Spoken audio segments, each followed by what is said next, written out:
Assalamualaikum warahmatullahi wabarakatuh. Kami dari kelompok 7 dari kelas Sistem Informasi C 2024 akan mempresentasikan hasil diskusi kami pada mata kuliah Jaringan Komputer, yaitu pada materi model OSI, model TCP/IP, perbandingan di antara keduanya, serta studi kasus. Namun, sebelum itu, izinkan kami memperkenalkan anggota kelompok kami terlebih dahulu, dengan saya sendiri, Puan Nabila Rizky sebagai moderator, serta teman kami Nabila Maulina Iswanto, Gerhadi Armawinata, Rehan, serta Giva Nabila.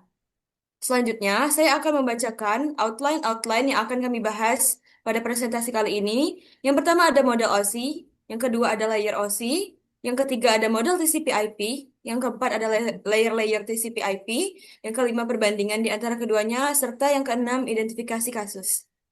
Baik, pada materi pertama akan saya eh, arahkan ke teman saya.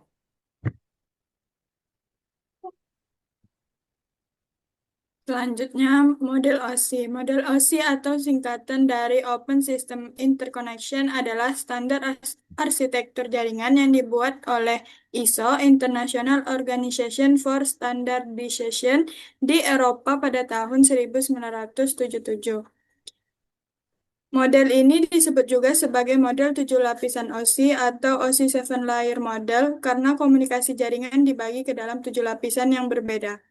Tujuan utama dari model ini adalah untuk menyatukan cara perangkat jaringan berkomunikasi agar lebih mudah dipahami, dikembangkan, dan diterapkan. Beberapa tujuan dari model OSI ini, yang pertama ada interoperabilitas yang berguna supaya perangkat dari vendor berbeda bisa saling terhubung. Selanjutnya ada menyederhanakan pengembangan agar setiap lapisan fokus pada tugasnya tanpa mengganggu lapisan lain. Selanjutnya ada memudahkan troubleshooting agar masalah jaringan bisa lebih cepat ditemukan karena bisa ditelusuri di lapisan tertentu. Yang keempat ada memfasilitasi pembelajaran agar memberikan kerangka kerja jelas untuk mempelajari komunikasi data. Selanjutnya ada mendukung evolusi teknologi yang berguna agar perubahan di satu lapisan tidak merusak lapisan lain. Selanjutnya ada standarisasi protokol yang berguna agar setiap lapisan punya aturan protokol sendiri yang jelas dan terstandar.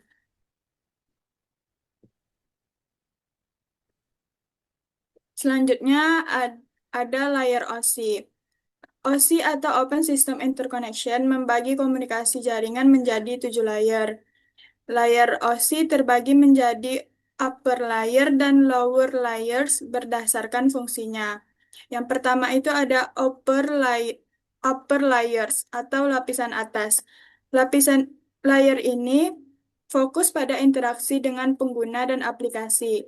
Fungsi utama pada layer ini adalah user interface, data formatting, communication session.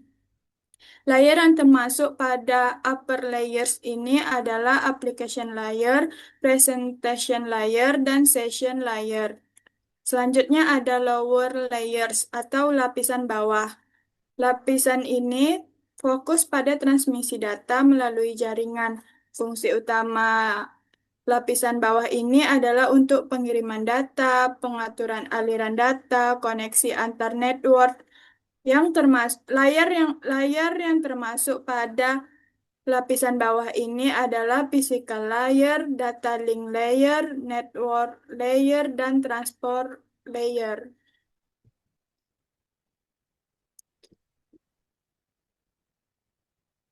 Selanjutnya, application layer. Bayangkan saat kita membuka browser untuk mengakses Google atau saat kita ingin mengirim pesan lewat WhatsApp. Semua proses komunikasi itu terjadi berkat adanya application layer. Layer ini adalah layer yang paling atas dalam model OSI yang langsung berinteraksi dengan pengguna. Tugasnya untuk mengatur pertukaran antara aplikasi yang kita gunakan dengan jaringan. Jadi, ketika kita mengetik alamat website, aplikasi browser berkomunikasi lewat application layer sebelum diteruskan ke layer-layer bawahnya. Dengan kata lain, tanpa application layer, aplikasi yang kita gunakan sehari-hari tidak akan bisa terhubung dengan jaringan. Semua interaksi pengguna dengan internet dimulai dari layer ini. Selanjutnya, Selanjutnya, fungsi dari application layer ini yang pertama adalah sebagai user interface. Ini berguna untuk menampilkan data yang disajikan dalam antarmuka dengan pengguna ketika presentation layer bekerja menyajikan data. Yang kedua ada sebagai layanan komunikasi untuk aplikasi. Ini berfungsi untuk memungkinkan aplikasi seperti web, email, atau file transfer menggunakan jaringan. Yang ketiga, berfungsi sebagai sarana untuk membantu kinerja aplikasi. Ini berguna untuk berupa program yang sudah terinstal pada komputer, baik dalam komputer penerima ataupun komputer pengirim data. Selanjutnya, berfungsi sebagai penghubung pertukaran data antar sistem yang memastikan data bisa dipahami meski OS atau perangkat berbeda. Selanjutnya, protokol-protokol application layer. Yang pertama ada HTTP atau Hypertext Transfer Protocol. Protokol ini berfungsi untuk transfer file HTML dan data web. Selanjutnya ada FTP atau File Transfer Protocol yang berfungsi eh dan yang ketiga ada SMB, Server Message Block, dan NFS, Network File System. Ketiga protokol ini sama-sama digunakan untuk file sharing atau transfer file antar komputer. FTP berbasis internet, SMB untuk Windows atau DOS, NFS untuk Unix atau Linux. Selanjutnya ada SMTP, Simple Mail Transfer Protocol, POP, Post Office Protocol, dan MIME, Multipurpose Internet Mail Extension, dan email. Protokol-protokol tersebut semua berkaitan dengan layanan email. Selanjutnya ada SMTP yang digunakan untuk mengirim email, POP yang digunakan mengambil email dari server, MIME memungkinkan lampiran file biner, gambar, audio, video dalam email, dan email digunakan untuk layanan komunikasi elektronik yang menggunakan protokol tersebut.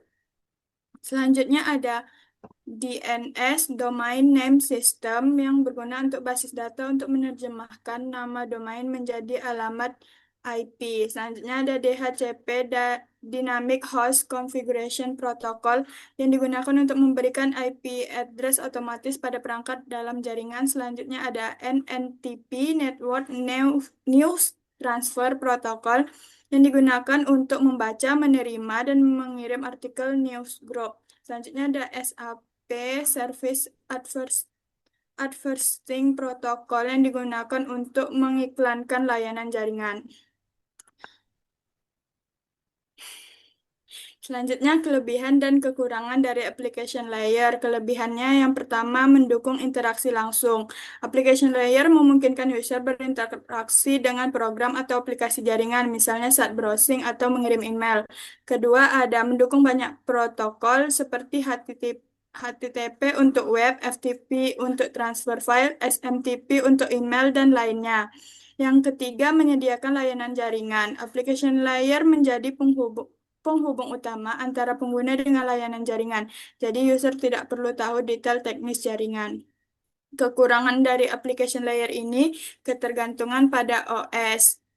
Sistem operasi bisa langsung memakai atau tidak memakai layanannya tergantung desainnya. Yang kedua, ada tidak menyediakan layanan di atasnya. Karena application layer adalah lapisan paling atas, maka ia tidak bisa memberikan layanan ke lapisan lain di atasnya. Selanjutnya bersifat teoritis. Dalam model OC, application layer sering dianggap lebih konseptual dan tidak selalu sepenuhnya terimplementasi nyata. Selanjutnya, layer yang keenam ada presentation layer. Kalau application layer adalah wajah aplikasi yang langsung kita gunakan, maka presentation layer ini bisa disebut sebagai penerjemah. Dia memastikan data yang kita kirim bisa dipahami oleh sistem penerima. Presentation layer bekerja dengan cara menerjemahkan format data aplikasi ke format standar jaringan. Selain itu, di layer ini juga ada proses enkripsi agar data tetap aman dan kompresi supaya pengiriman lebih cepat. Misalnya saat kita mengakses website dengan HTTPS, enkripsi yang menjaga data kita terjadi di presentation layer. Jadi peran presentation layer ini sangat penting. Tanpa layer ini, data yang dikirim bisa saja rusak atau tidak aman, atau bahkan bisa tidak dimengerti oleh sistem penerimanya. Selanjutnya ada fungsi presentation layer. Yang pertama ada translasi data yang mengubah data dari format aplikasi ke format jaringan atau sebaliknya. Selanjutnya ada enkripsi dan deskripsi yang menjaga data saat dikirim dan diterima. Selanjutnya ada kompresi dan dekompresi yang berguna untuk memperkecil ukuran data agar lebih efisien ditransmisikan. Yang terakhir ada format data standar yang berguna untuk memastikan data bisa dipahami oleh sistem berbeda, misalnya teks, gambar, atau video. Selanjutnya, protokol yang terdapat pada presentation layer ini yang pertama ada TLS atau SSL. Protokol keamanan Protokol ini berguna sebagai protokol keamanan yang menjaga data tetap terenkripsi saat dikirim lewat internet, contohnya HTTPS. Yang kedua ada MIME yang digunakan pada email agar bisa mengirim file lampiran seperti gambar, video, atau dokumen.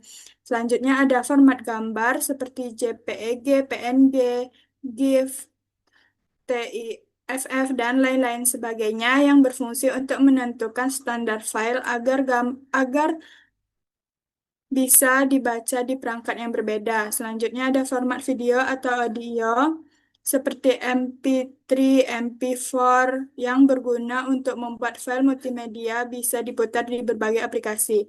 Selanjutnya ada format data standar yang dipakai untuk pertukaran data antar sistem dan format teks standar yang berguna untuk memastikan teks bisa dibaca di semua perangkat. Selanjutnya akan dilanjutkan oleh teman saya.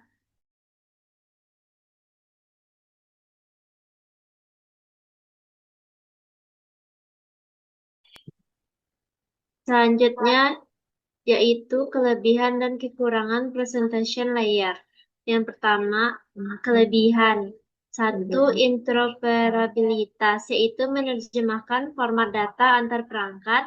Yang kedua, yaitu keamanan, artinya enkripsi dan deskripsi data. Yang ketiga, yaitu kompresi, yaitu mengecilkan data agar cepat dikirim. Yang keempat, standarisasi, memberi pedoman jelas bagi pengembangan dan inovasi. Adapun kekurangan dari presentation layer ini yaitu yang pertama terlalu teoritis dan kompleks, artinya jarang digunakan langsung, sering digabung dengan application layer. Yang kedua, sulit diimplementasikan karena lebih rumit dibandingkan model TCP IP. Yang ketiga, ketergantungan perangkat keras, artinya enkripsi atau kompresi butuh hardware cepat. Yang keempat, menambah beban proses, artinya translasi, enkripsi, kompresi bisa membuat kinerja lebih lambat. Selanjutnya, layer yang kelima yaitu session layer. Session layer adalah lapisan kelima dalam model OSI yang bertanggung jawab untuk mengelola, membangun, dan mengakhiri sesi komunikasi antara dua aplikasi di perangkat yang berbeda. Fungsi dari session layer ini mencakup pembentukan dialog, sinkronasi, dan pemulihan sesi jika terjadi gangguan, hingga memastikan komunikasi yang efisien dan teratur.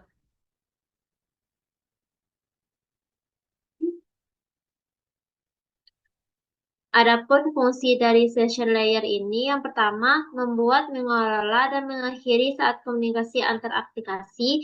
Yang kedua yaitu sinkronasi, artinya memberi titik kontrol atau checkpoint agar transfer data bisa dilanjutkan jika terputus.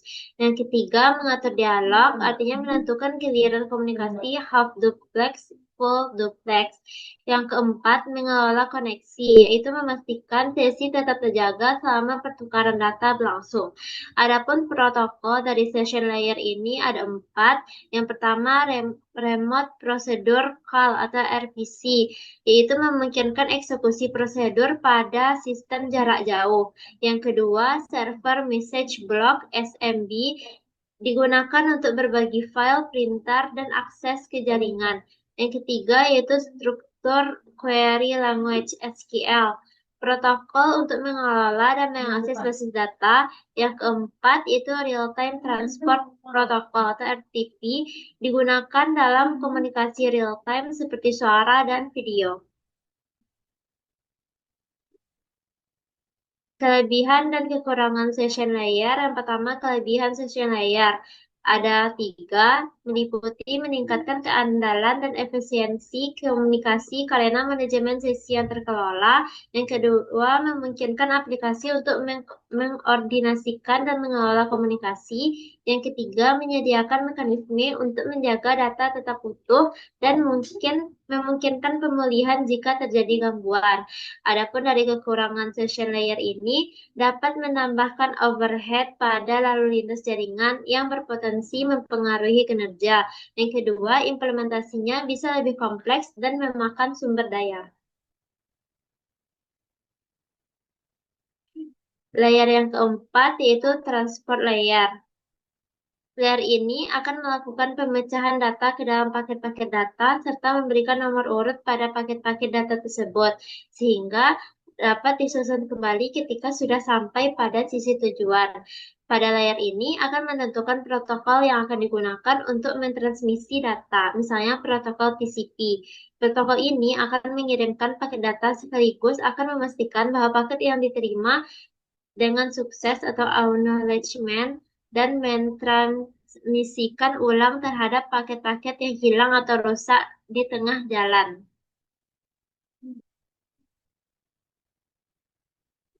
Fungsi dari transport layer ini ada 5. Yang pertama yaitu komunikasi end-to-end antar aplikasi di host yang berbeda. Yang kedua yaitu segmentasi data jadi unit kecil atau segmen. Yang ketiga, flow control agar penerima tidak kewalahan. Yang keempat, error control untuk deteksi dan koreksi kesalahan. Yang kelima, multiplexing atau demultiplexing, artinya dengan nomor port agar banyak aplikasi bisa berbagi koneksi. Protokol dari transport layer ini ada 2, yang pertama TCP dan DP. TCP yaitu Transmission Control Protocol, meliputi berorientasi koneksi, handal, data utuh, dan berurutan. Penggunaannya pada HTTP atau web, FTP atau file transfer, dan SMTP atau email. Yang kedua yaitu DP atau User Datagram Protocol. Karakteristiknya tanpa koneksi, cepat, dan overhead rendah. Penggunaannya tuh seperti streaming, video conference, online gaming. Kelebihan dan kekurangan transport layer ini, kelebihannya fleksibilitas, yaitu dapat digunakan dari jaringan lokal hingga internet global. Yang kedua yaitu keandalan, TCP memastikan data yang dikirim dengan benar, lengkap, dan berurutan. Yang ketiga yaitu stabilitas, mampu menangani pertumbuhan jumlah perangkat dan volume data. Yang keempat, platform independen, protokol terbuka bisa digunakan lintas perangkat keras dan sistem operasi. Adapun kekurangannya, yang pertama overhead TCP, artinya proses koneksi dan handshaking bisa menambah beban dan memperlambat dibanding UDP. Yang kedua, kompleksitas. Flow control dan error control membuat penanganan data jadi lebih rumit.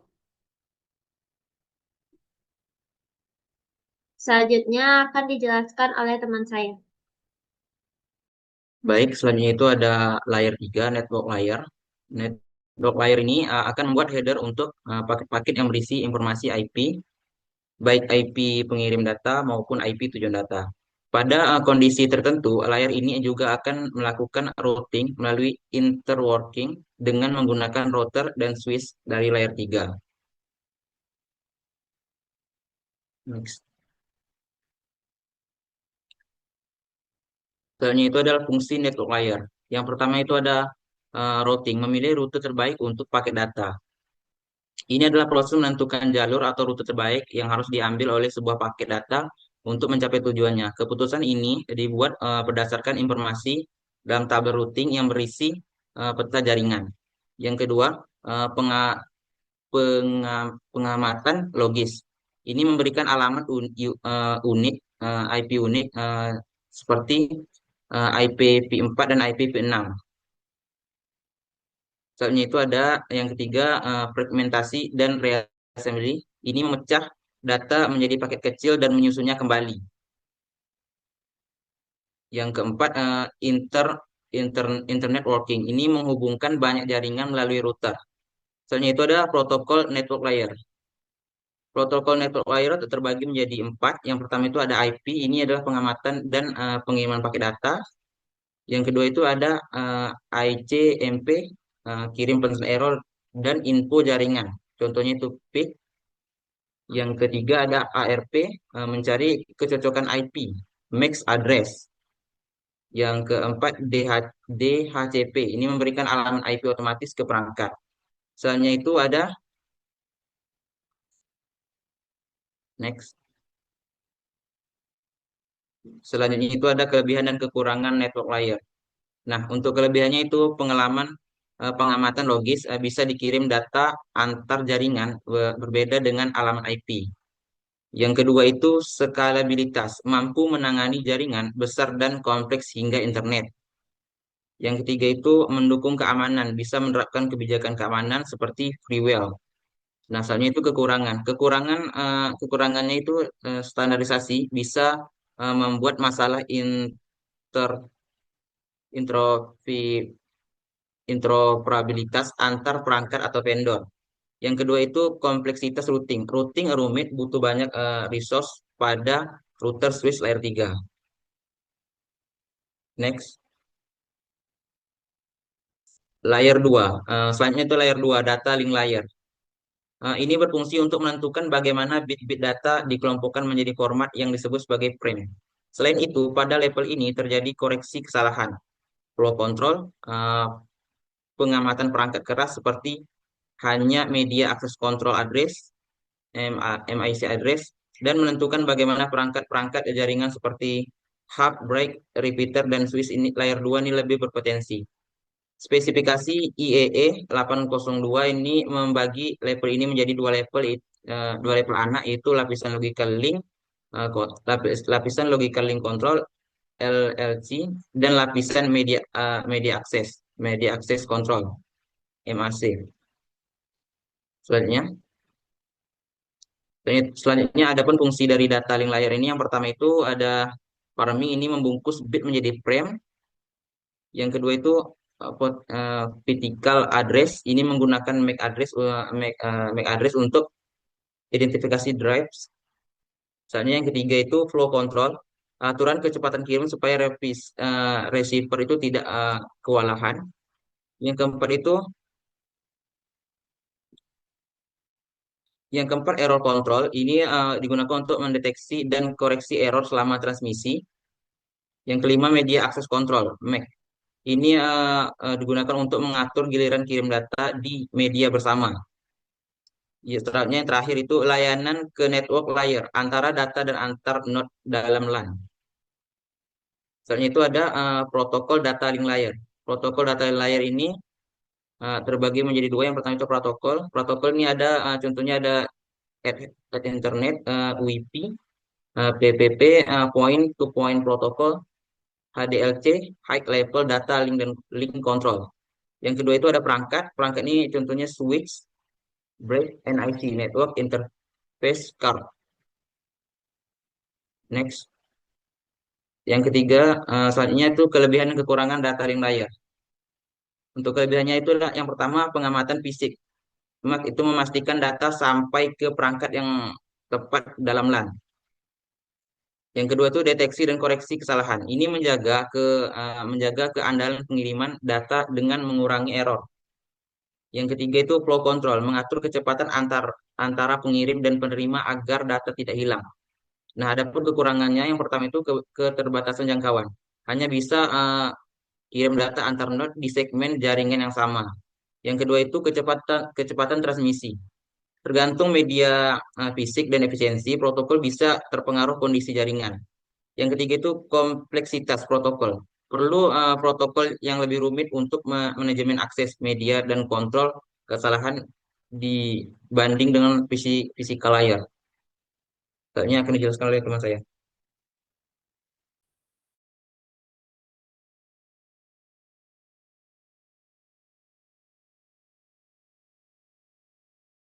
Selanjutnya itu fisikal layar. Fisikal layar adalah lapisan terendah dalam model referensi jaringan yang bekerja dengan mendefinisikan media transmisi, media penyinyal, sinkronisasi bit, serta aspek fisik dari jaringan. Pada lapisan ini ditentukan bagaimana arsitektur jaringan diterapkan, misalnya melalui teknologi Ethernet atau token ring, termasuk juga bentuk topologi jaringan dan peraturan pengabelan. Selain itu, fisikal layar juga mengatur bagaimana perangkat keras seperti Network Interface Card atau NIC berinteraksi dengan media transmisi, baik berupa kabel tembaga, serat optik, maupun gelombang radio untuk komunikasi nirkabel. Dengan kata lain, lapisan ini memastikan data digital dapat diubah menjadi sinyal listrik atau gelombang sehingga dikirimkan antar perangkat melalui media fisik yang tersedia.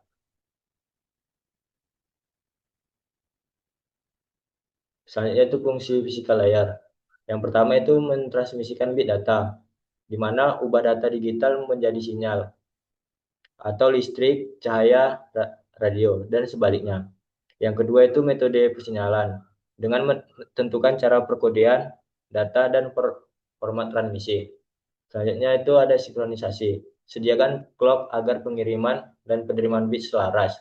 Selanjutnya itu karakteristik media fisik. Contohnya itu ada standar kabel, konektor, frekuensi radio, fiber optik.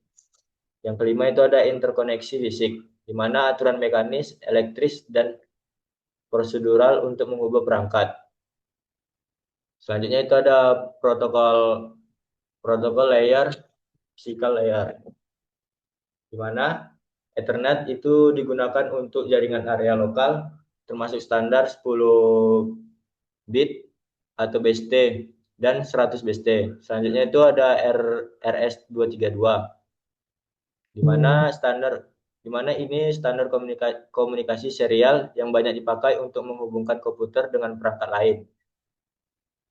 Misalnya itu bisa pakai printer lama, modem, atau perangkat industri. Di mana ini dia menggunakan USB atau Universal Serial Bus. Selanjutnya itu USB Universal Serial Bus, di mana protokol untuk menghubungkan perangkat peripheral. Selanjutnya itu Bluetooth. Bluetooth itu standar komunikasi nirkabel.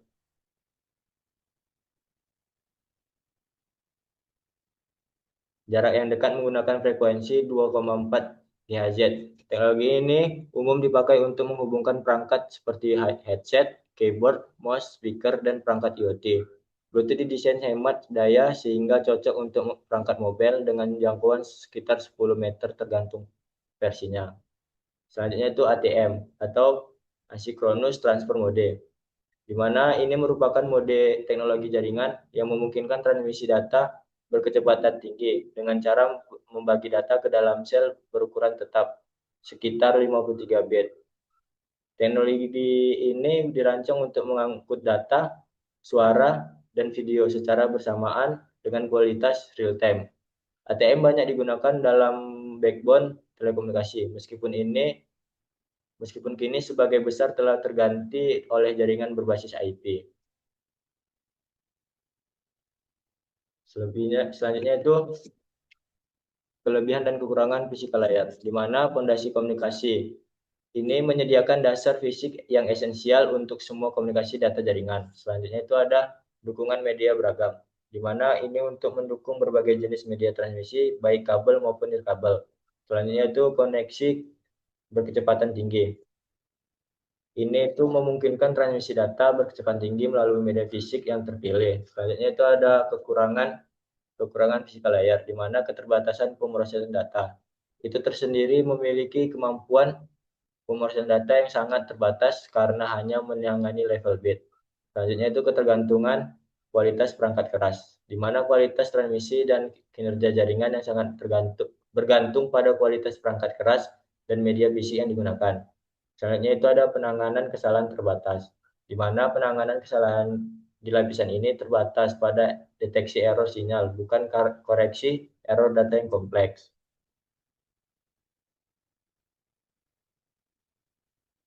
Selanjutnya itu model TCP atau IP. TCP/IP atau Transmisi Control Protocol atau Ethernet Protocol adalah standar komunikasi jaringan yang menjadi dasar pengiriman data di internet maupun jaringan lokal. TCP berperan memastikan data dikirim dengan benar, berurutan, dan tanpa kesalahan. Sedangkan IP mengatur pengalamatan asal dan tujuan sehingga setiap paket data sampai ke perangkat yang tepat. Model TCP/IP terdiri atas beberapa lapisan, mulai dari lapisan aplikasi berhubungan langsung dengan pengguna, lapisan transport untuk mengatur aliran data, selanjutnya itu ada lapisan internet untuk routing dan pengalamatan, sehingga lapisan fisik menangani transmisi melalui kabel atau sinyal di kabel karena sifatnya terbuka, fleksibel dan mampu mendukung berbagai protokol seperti HTTP, FTP, SMTP, dan DNS. TCP/IP menjadi fondasi utama internet modern dan digunakan dalam hampir semua aktivasi digital, mulai dari browsing, email, streaming, hingga game online. Selanjutnya ada application layer. Application layer pada model TCP/IP adalah lapisan yang berinteraksi langsung dengan pengguna atau aplikasi. Fungsinya adalah menyediakan antarmuka antara aplikasi dengan layanan jaringan sehingga komunikasi antar perangkat bisa berlangsung. Pada lapisan ini, berbagai protokol aplikasi bekerja untuk mendukung kebutuhan spesifik seperti HTTP, HTTPS untuk mengakses web, FTP untuk transfer file, SMT, MIV, POP3 untuk layanan email, DNS untuk menerjemahkan nama domain menjadi alamat IP, serta DHCP untuk memberikan alamat IP secara otomatis. Jika dianalogikan, aplikasi layer seperti menentukan apa isi paket yang dikirim, misalnya baju, dokumen, atau makanan dalam kehidupan sehari-hari. Contohnya adalah ketika kita mengetik alamat www.youtube.com di browser, aplikasi tersebut akan menggunakan protokol HTTP atau HTTPS agar halaman web dapat ditampilkan. Selanjutnya itu ada transport layer.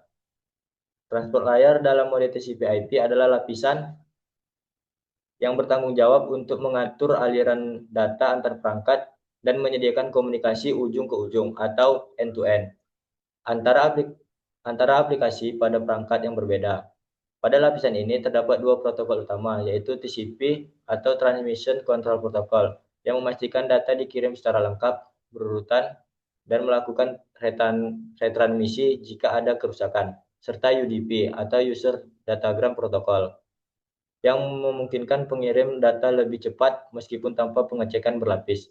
Analogi sederhananya, transport layer beribarat kurir yang mengirimkan paket. Kadang paket dicek satu persatu agar benar sampai tanpa cacat. Ini merupakan TCP. Tetapi kadang juga dikirim cepat tanpa terlalu banyak pemeriksaan untuk mengejar kecepatan. Ini merupakan contoh dari UDP. Selanjutnya itu internet layer. Internet layer pada model TCP/IP adalah lapisan yang bertugas menentukan alamat dan mengatur pengiriman paket data agar sampai ke tujuan dengan benar. Fungsi utamanya meliputi pengalamatan logis, ini bersifat IP addressing, serta proses routing agar data bisa menempuh jarak terbaik menuju perangkat tujuan. Beberapa protokol penting yang bekerja di lapisan ini antara lain IP yang berupa IPv4 dan IPv6 sebagai dasar pengalamatan dan pengiriman paket. ACMP yang digunakan untuk pengecekan koneksi dan pelaporan error, misalnya perintah ping. Adapun ARP untuk menerjemahkan alamat IP menjadi alamat fisik atau MAC address, serta RRP untuk melakukan hal sebaliknya, yaitu dari MAC address ke IP. Analogi sederhananya, internet layer ibarat proses menuliskan alamat lengkap tujuan di paket. Misalnya Jalan Mawar nomor 10 Pekanbaru. Kemudian kurir mencari jalur atau peta terbaik agar paket bisa sampai ke alamat tersebut. Nah, selanjutnya itu network access layer, di mana network access layer adalah lapisan dalam model TCP/IP yang berhubungan langsung dengan perangkat keras jaringan seperti kabel, router, dan switch. Lapisan ini bertanggung jawab atas pengiriman data secara fisik melalui media jaringan, baik kabel maupun nirkabel. Pada tahap ini, baik kabel maupun nirkabel. Pada tahap ini, data dikemas pada menjadi frame sebelum dikirim lewat perangkat jaringan. Analogi sederhananya, lapisan ini seperti kendaraan, motor, truk, atau pesawat yang membawa paket melalui jalan, yaitu kabel, fiber optik, atau WiFi. Sedangkan MAC address berfungsi sebagai nomor unik kendaraan atau penghubung yang mengantar paket. Dalam kehidupan sehari-hari, contoh implementasinya dapat dilihat pada Ethernet atau LAN yang menggunakan kabel jaringan di kantor atau sekolah. WiFi contoh implementasinya dapat dilihat pada internet atau LAN yang menggunakan kabel jaringan di kantor atau sekolah. WiFi untuk akses nirkabel di rumah maupun di kampus, serta 4G atau 5G sebagai media akses data melalui jaringan seluler. Selanjutnya itu physical layer. Physical layer pada model TCP/IP adalah lapisan paling bawah yang berfungsi mengirimkan data dalam bentuk bit berupa 0 dan 1 melalui media fisik baik kabel maupun nirkabel. Lapisan ini bertanggung jawab mengubah data digital menjadi sinyal listrik, cahaya, atau gelombang radio agar dapat ditransmisikan antar perangkat. Selain itu, physical layer juga mengatur media transmisi, topologi jaringan, serta spesifikasi perangkat keras seperti voltase, konektor, dan frekuensi. Contoh implementasinya dapat dilihat pada penggunaan kabel UTP, fiber optik, WiFi, Bluetooth, hub, modem, hingga network interface card atau in-IC. Tanpa lapisan ini,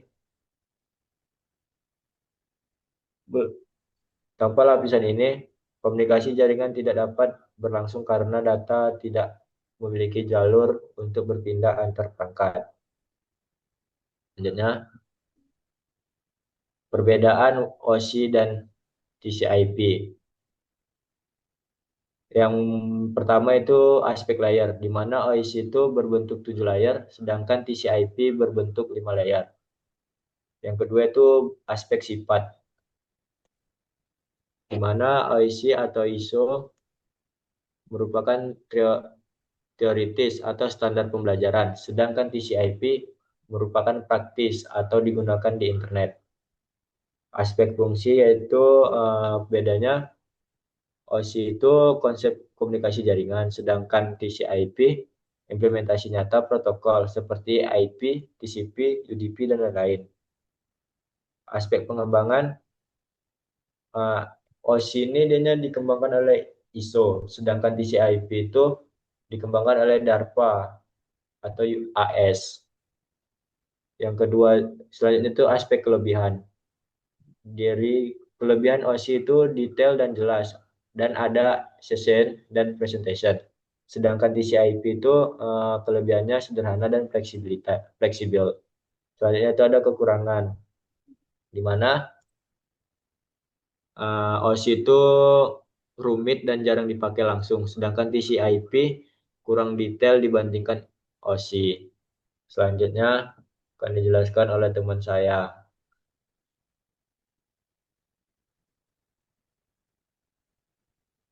Baik, selanjutnya ada studi kasus.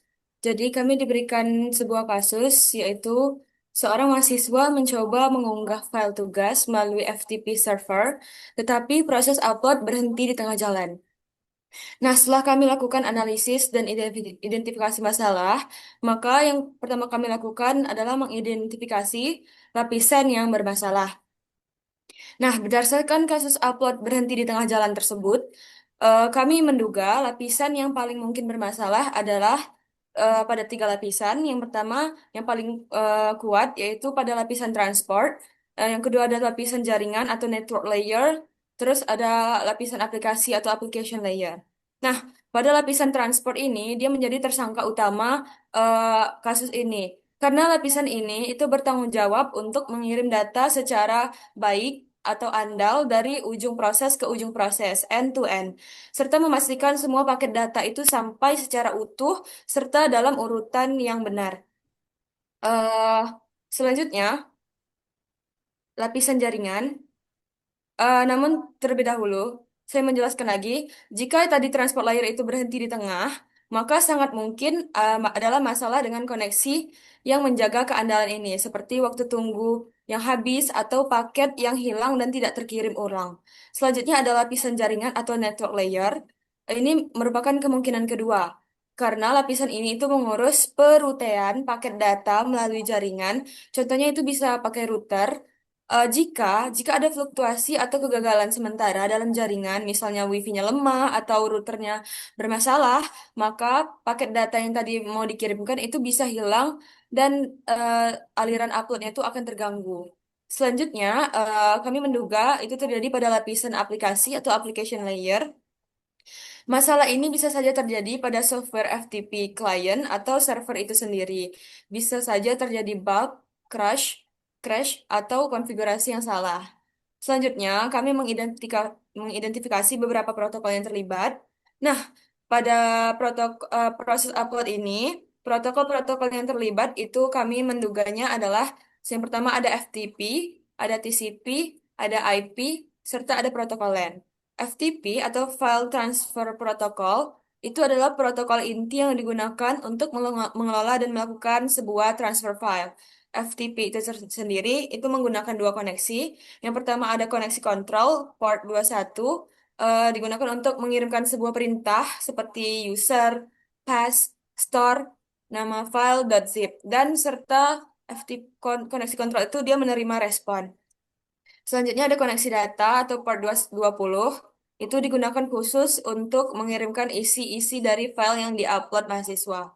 Selanjutnya ada protokol TCP atau Transmission Control Protocol, di mana protokol ini bekerja di bawah FTP dan bertanggung jawab untuk memecah-mecah file menjadi paket-paket serta mengirimkannya secara andal atau memastikan semua paket itu sampai ke tujuannya. Lalu, dia menyusunkan kembali di sisi server.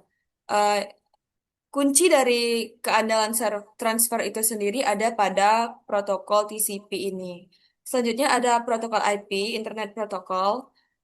Dia bekerja sama atau berkesinambungan dengan TCP untuk menangani addressing atau pengalamatan serta perutaian paket-paket tadi melalui internet.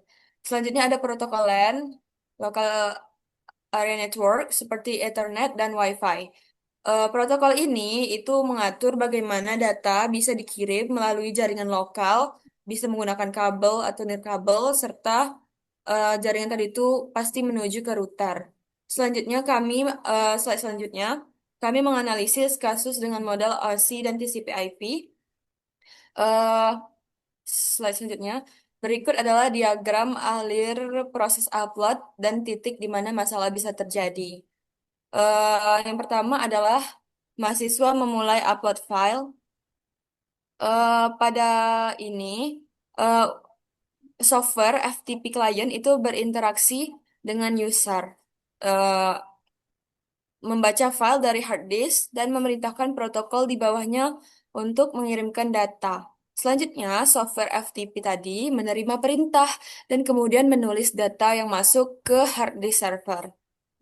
Jika terjadi upload berhenti di sini, bisa jadi software FTP kliennya tuh rusak atau crash, atau ada konfigurasi di server seperti kesalahan batas ukuran file max upload size yang bisa memutus transfernya. Bisa juga kemungkinan ini bisa juga karena masalah jaringan. Selanjutnya, lapisan transport atau transport layer dengan protokol TCP. eh, Lapisan ini itu berperan sebagai manajemen pengiriman, di mana nantinya TCP itu mengambil data dari FTP, kemudian memecahnya menjadi segmen-segmen kecil, memberi nomor urut pada setiap segmen, dan mengirimkannya. Nanti disusun lagi di server penerima. Eh, Selanjutnya, analisis kasus. Ini yang paling relevan. Upload berhenti di tengah jalan itu sangat khas dengan masalah di lapisan ini. Kemungkinan satu itu adalah timeout. Saat klien mengirim segmen data ke 10, ia menunggu konfirmasi dari server.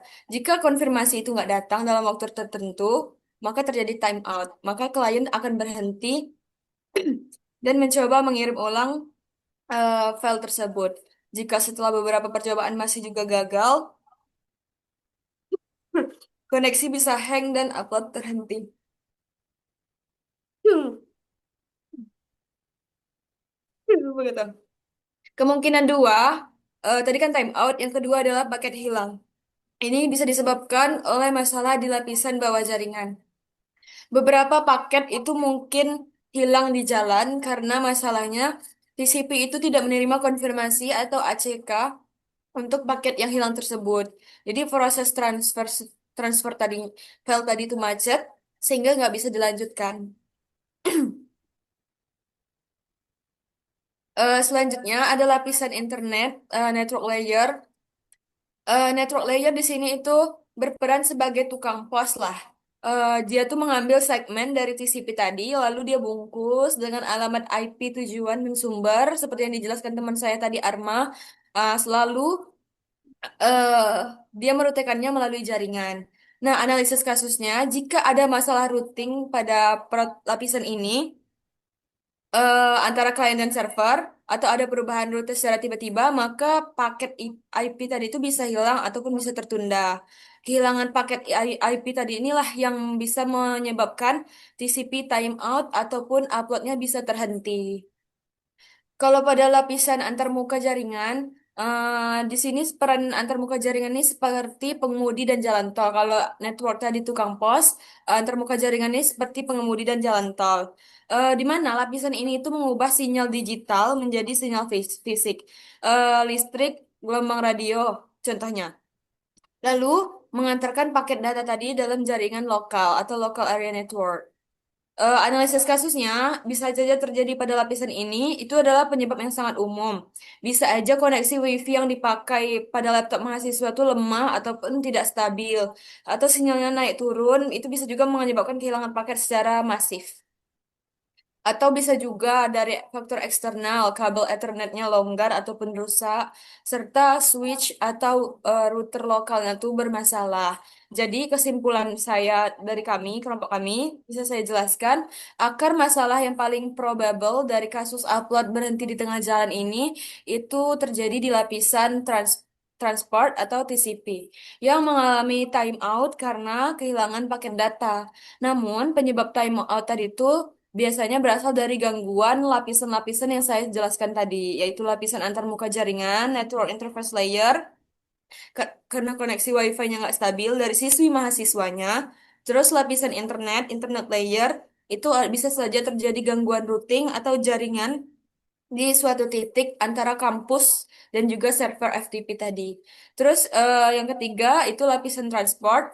Bisa jadi ada konfigurasi firewall yang terlalu ketat sehingga bisa memutus koneksi yang dianggap idle. Nah, saran penyelesaian bisa dilakukan dengan mengecek ulang koneksi atau WiFi Ethernet mahasiswa dengan menggunakan eh, koneksi jaringan yang berbeda.